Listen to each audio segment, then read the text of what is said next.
What's up, Badger fans? Stock up, stock down after the Illinois game. Locked on Badgers, let's go. You are Locked On Badgers, your daily podcast on the Wisconsin Badgers. Part of the Locked On Podcast Network, your team every day. What is going on, Badger fans? Thank you so much for joining us on the Locked On Badgers community, your show every single day, our show every single day as a Badgers fan. Thank you so much for tuning in. I'm Ryan Herrings. I really appreciate it. And let's do some stock up, stock down coming off the Illinois game. Let's get into it right away. Stock up, Braelon Big Dog Allen, BA. He was awesome. He was awesome this game, right? 162 total yards for 7 missed tackles. 100, what was it? 100. I have 112 yards after contact. That's per PFF. Put that out. Phenomenal game, but it was more just the tone. Braelon Allen ran really hard. He ran physical. And I've said this before. I don't think it's always Braelon Allen's fault. People get hurt. Like that happens. But this was a game the Badgers were able to ride Braelon Allen, and he showed you the type of player he is when you can do that, right? Illinois got sick of tackling. They got sick of dealing with him. He was physical. He was tough. He fell forward. That huge 3rd and 10 run on that last drive, credit Phil Longo, credit the offensive line, credit Braelon Allen, right, for picking that up in the biggest of moments. Braelon Allen was an absolute stud today, 5 yards per carry. And also on that first big Will Pauling throw, that was Braelon Allen picking up the blitzer, stoned him. We've talked about Braelon Allen as a pass catcher. We've talked about some of the issues he's had this year. He stepped up in this game in pass pro, ball security, carrying the load, being the horse. He was physical. He dominated some of those Illinois linebackers and safeties coming up. He put the one guy into the dirt. He didn't just put him in the dirt. He buried him. Like that dude's going to grow a tree in 7 years because he put him into the dirt like a seed. He is incredible in this game. So Braelon Allen stock up. Also, like this doesn't get talked about a lot, but we all know why that last play to Nolan Rucci works, right? It's because Illinois sent 10 to try to stop Braelon Allen. I mean, right? Like he that's the part of this game where Braelon Allen was so good.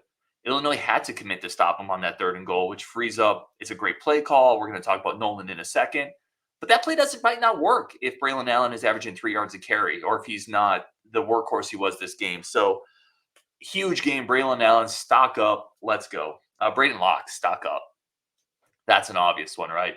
Braedyn Locke, stock up, steps in his first full game as a starter, starting on the road against the Big Ten team.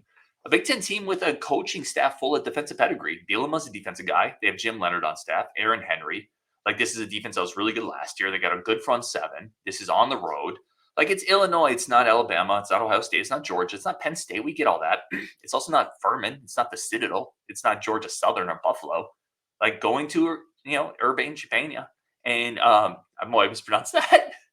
But going to Illinois on the road, your first start, and you're 21 of 41, 240 yards, 2 touchdowns, 0 picks. He did have the fumble. Ball security is something he has to get better at. But I think it's everything else too, right? It is, and this is a comment we got from our show, and again, I'm all about getting comments from the community up. Locke reminds me of Brock Purdy. That's from Bryce Tollfree. It was just the way he carried himself, right? The way he picked himself off the mat after taking a big hit. Because a lot of quarterbacks are really good until they get popped in the mouth or until the pocket breaks apart. But he got destroyed, right? He got blown up on that targeting play in the 4th quarter. What does he do? He responds. Like, he doesn't fold. He got better. And that's an incredibly encouraging sign for Badger fans to have a quarterback who can take a shot like that, pick himself up, and continue to stand in there and deliver. I thought he played exceptionally well as a freshman, redshirt freshman.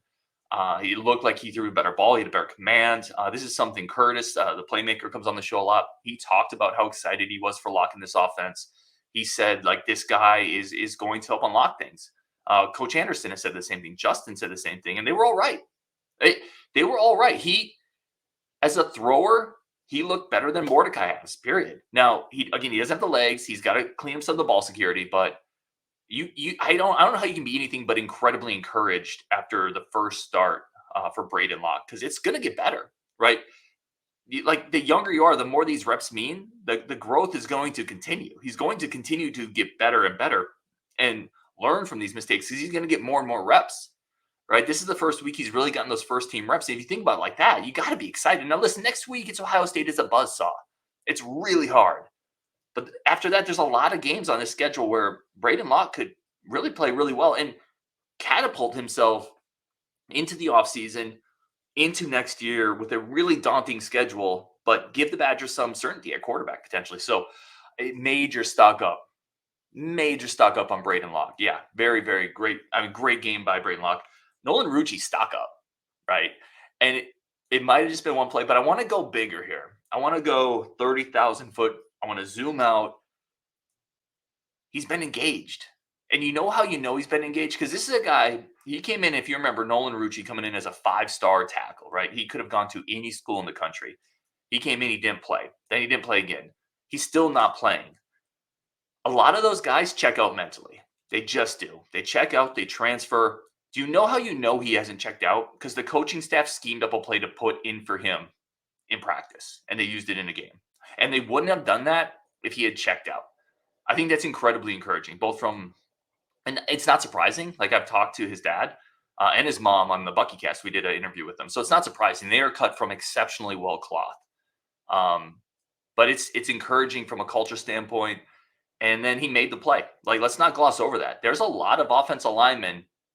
If you have to go up and extend to catch a ball in a huge moment on the road, they find a way to fumble that. They don't bring it in. Give Nolan credit, man. It's a wide open play. A lot of people drop wide open plays in big moments. We've seen it from some of our receivers, right? Like that, and that wasn't the easiest catch. Big man had to extend. He had to climb the ladder. So, yeah, definitely stock up. I know it's based off of one play, but it's also based off the fact that you can tell he's been engaged in this process, right? Because if he hadn't been, the coaches wouldn't have put a play in for him. I think that's a way of rewarding him in a sense, because it's really easy for highly ranked prospects to check out. It's really easy for any type of prospect to check out if you're not playing. I'm glad. I love seeing it. I'm still hopeful for the future there, but definitely stock up Nolan Rucci. Stock up Will Pauling. 7 for 95 in the touchdown. And a touchdown where he had to go make a play on the ball. There's touchdown catches where you're reactive, like a quick slant at the 7-yard line. You catch it, you're done. There's touchdown passes where you're wide open. You get a step or two and you just have to concentrate, but it's a relatively easy catch. And then there's touchdown catches where you got to go up and make a play. There's 2 defenders back there. There's a safety with an angle to the football. I like that Braedyn Locke threw it up there, but a lot of safeties maybe make a better play on that ball. Either way, Pauling is the guy who went up and made the play. He went up and high pointed it. He cut in front of the safety. Sure hands, touchdown. Let's go pick him up, put him down. Stock up Will Pauling. He did have a drop on the day on a crossing route. Not the greatest throw, but one he has to catch. But overall, 7 catches, 95 yards, a touchdown at an enormous juncture of this game where the Badgers desperately needed points on the board. Stock up Will Pauling. Stock up Hunter Wohler. 13 tackles, 6 solo. I mean, it's just like a broken record, right? Leading the Badgers in tackles again, Hunter Wohler. And again, not necessarily something you want to see from your safety, leading the team in tackles, but it's reflective of kind of the front 7 issues, but also the Hunter Wohler is a playmaker on this team. He had a couple really big ones. He had a big takedown on Luke Altmaier in the 4th quarter to kind of keep Illinois to a 3-and-out there where they had to punt the ball back to Wisconsin. He's just a sure tackler. He misses a couple here and there, but he's a guy that more often than not, when he has an opportunity in the open field, he's going to bring the guy down. And Wisconsin needs a couple more of those dudes, but stock up Hunter Wohler. All right, coming up, we're going to talk about some stock down moments. Plus, take a look at the Big Ten West. What does this actually mean for Wisconsin? That is coming up next on Locked On Badgers. But first, our game breaker of the week, Braelon Allen. We talked about it. Just an incredible game. Somebody who really put the Badgers on his back. And much like Braelon Allen, Athletic Brewing is changing the name of the non-alcoholic brewing game. They have completely outdone the competition. Great tasting non-alcoholic beer, award-winning. They have over 50 styles of craft IPAs, golden sours, whatever you want. And that's the best part about it because I love variety in my beer. And Athletic Brewing has all the variety you need. Plus, they're fit for all times. I use them for my buddy actually down the road, Eric. He just ran a marathon, and he's really been big on Athletic Brewing because much like me, he's a hophead. He likes his beer, but you can't do that when you're running a marathon. You can't be constantly weighing yourself down. So he turned into Athletic Brewing just to get him ready for that, and now he's hooked on it. Athletic Brewing fit for all times, no hangovers, great flavor, great variety. absolutely incredible. You can find Athletic Brewing's non-alcoholic brews at a store near you or buy online at athleticbrewing.com. First-time customers use code LOCKEDON.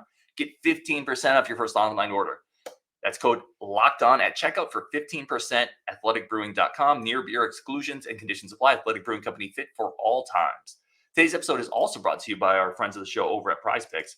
Prize Picks is easily, by far, the best daily fantasy platform in America, in the world, as far as I'm concerned.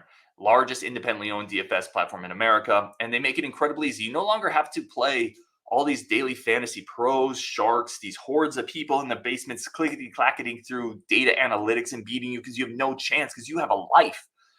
All you need to do with Prize Picks, pick 2 to 6 players, over under on stats, and that's it. Watch the winnings roll in. It's incredibly simple. You're in and out in 60 seconds. Make your picks. It's a lot of fun, right? You don't need to spend hours studying it. It's simple. The website is incredibly easy to use. It's not intimidating like a lot of other ones. And Prize Picks now offers Apple Pay for quick and easy deposits into your account for this football season. It is the best place that I go to for all my DFS. Go to prizepicks.com/LockedOnCollege. Use code LockedOnCollege for our first deposit match up to $100. That's prizepicks.com/LockedOnCollege. Use code LockedOnCollege for our first deposit match up to $100. Prize Picks, daily fantasy sports made easy. All right, let's keep going here. Let's talk some stock down because, it's not all good. It's not all gravy with this game. Tackling in space and discipline. Now, we've looked at this issue from multiple tentacles, right? Like multiple angles, right? Is it an athletic thing? Do we like the athletes to tackle in space? Is it a discipline thing? Are we overrunning angles? Are we not getting leverage, right? Is it a under aggressive thing? Like, the players just need to commit and make a decisive move instead of waiting for the action to come? And the answer is yes. Honestly, it's yes to all of them. Check, check, check. It's yes. Like, we lack athletes in space to some degree. I continue to think we can talk all we want about angles and discipline and aggressiveness versus under aggressiveness. I continue to think those are all kind of symptoms of the bigger issue where we just don't have enough athletes in space. Because if you have athletes in space, you can outrun mistakes. You don't always need the perfect technique or discipline. Right now, it feels like we need to be perfect on our run fits. We need to be perfect on our eye discipline. We need to be perfect getting our outside shoulder, maintaining that outside leverage to force Altmaier and those guys back inside to where our help is. Sometimes the better teams aren't perfect in those things either. They just have better athletes. They have linebackers who run 4.4s, right? They have 6'3", 200-pound safeties running a 4.38. They have defensive linemen who are 280 pounds, 6'6", running a 4.8. Those things make up for discipline. You don't have to be so perfect, right? Right now, it feels like we have to be perfect in a lot of ways because just in certain spots, and it's not a knock on our guys, I just don't think we have the athleticism in the front seven that we've had in the recent years. So you saw it in this game. You saw Altmaier in various moments make Kamoy Latu miss, make Daryl Peterson miss, make Muma miss, make Chaney miss, right? Those are huge plays. Those are really big drive extending plays for Illinois. So to me, it's a stock down there. Another one, stock down, Alexander Smith. I loved what he did last year. I think it's a couple people point out he's probably just more of a zone corner. This scheme isn't a great fit for him, but again, a bit of a rough game from Alexander Smith. Gave up a touchdown pass. He just doesn't. He doesn't look like he's fully comfortable in this scheme.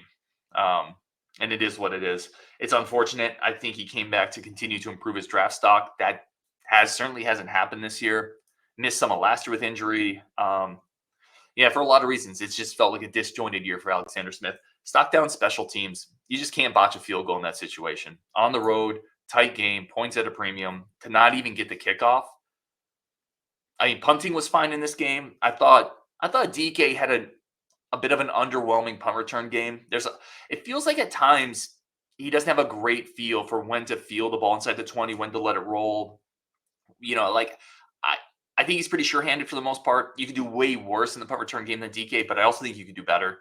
Again, you could do way worse than DK. Don't get me wrong. Sure-handed, that's the number one thing. But I think Wisconsin could use an uptick there because I feel like we're losing the hidden yardage game on special teams. But the big one is you can't botch a field goal. You can't even – to not even get the kickoff, that's like an automatic stock down for the special teams. So stock down, you got to hit the gimmies. You got to get the layups in big boy football, and we failed to do that in this game.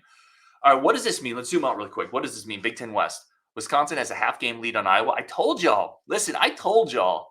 Do not be surprised if Iowa loses 2 more games. Like, that team is such an easy team to get tripped up somewhere because of how terrible their offense is, right? So what do they have left? Because I've said it before. I'm going to go. Listen, let me preface this. I'm going to go to the Iowa State game. I'm going to cheer my ass off. I will be on cloud 9 if they win, but I don't think we're beating Ohio State. I've said that since the offseason, right? So I think we have another loss in us. And then you have to battle. You have to battle Nebraska, Minnesota. Those aren't going to be gimmies for this Wisconsin team. But you can reason, you can say I see a path for Wisconsin to win the rest of their Big Ten games outside of Ohio State. That means Iowa has to lose one more. They have to have one more loss, right? Who do they have left? They have Northwestern, Rutgers, Illinois, and Nebraska. I don't think Northwestern can beat them. But Rutgers, Illinois, Nebraska, any one of those 3 teams can beat Iowa. And I bet you 1 or 2 of them do. So what I'm telling you is it's not going to be the easiest road to hope. But if I think Wisconsin is still somewhat in the driver's seat here in the West. So that's what I would say. Even with the Ohio State game, I think Iowa's going to drop 1 or 2 more games because their offense is prehistorically bad. They're not even one of the good prehistoric dinosaurs. They're like one of the ones nobody knows about, right? They don't even put those fossils in the museum. They are bad dinosaur, prehistorically bad. Wisconsin just needs to, oh my gosh. And if they could beat Ohio State, they're winning the West. But Wisconsin just needs to take care of business. I think Iowa's going to lose another game, and we could still be right where we had hoped we would be to some degree this year. So anyway, on Wisconsin, that's my stock up, stock down. Let me know where you think I was wrong. If you enjoy the show, if you like the platform, join us on the Locked On Badger subtext. It is just kind of a special, different place. Nothing changes with the show, but it's a place where you can have kind of more one-on-one conversations with me. I've really enjoyed that aspect of it. I'm working on putting out a newsletter that's going to kind of go to that group. I also occasionally get some insider tidbits that I can't really always put out here. And that's a place where that started to live. So if you enjoy the content and if you want to support the show, the Subtext is a great place to do it. It is $4.99 a month, but there is a 14-day free trial. So if you don't like it, no stresses, right? And listen, there's no stress no matter what. Like if it's not something you're interested in, it's all good too. This content stays the same. But if you would like to support the show, that is the place I've kind of pivoted because I want to do something where if I'm asking for any type of help or any type of support, you're getting extra value for it. And there is extra value to the Subtext, but I have had people just reach out and ask how they can support. That's a great way to do it as well. And there is a free trial right now. So if you want to join the Subtext, I would love to have you there. There are just some free, like kind of some insider tidbits that go there. There's also going to be a newsletter that goes there pretty soon. That's in the works. So if you'd like to, I would love to have you. If you don't, absolutely no worries. I love to have you on this. I love just continue to have you on the show anyway. On Wisconsin, we'll talk later.